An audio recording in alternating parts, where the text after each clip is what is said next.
भेंट ये रानी अजाब काहे कइलू लेट रानी।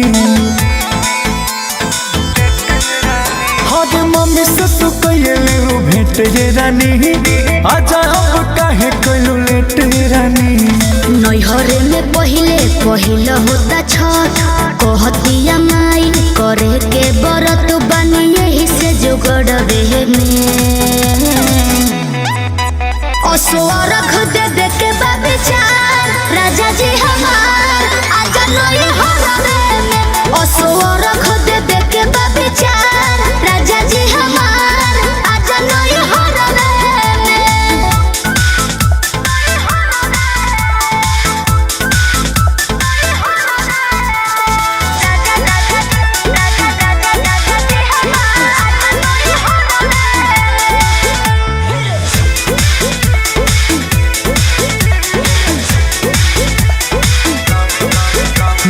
अपना तू ऐसन गइलू हो तू गइलू हो दिवाली नमी में नहीं अइलू हो नहीं अइलू हो।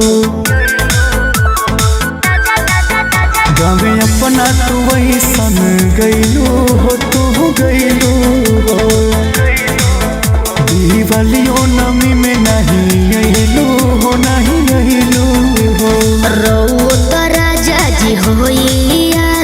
ससुरा से आइल बानी साल भर के बाद रहे रहुए घरवे में असुरख दे दे के बाबीचार राजा जी हमार आजा नई हरवे में असुरख दे दे के बाबीचार राजा जी हमार आजा नई हरवे में।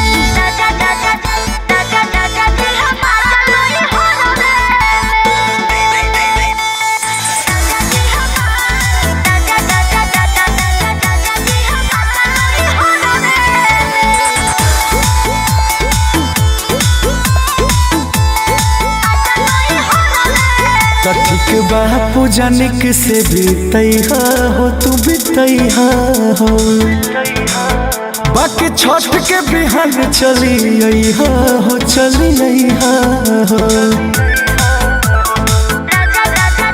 ठीक बापू जानिक से बीतैहा हो तू बीतैहा हो बाकी छठ के बिहान चली अइहा हो चली अइहा हो।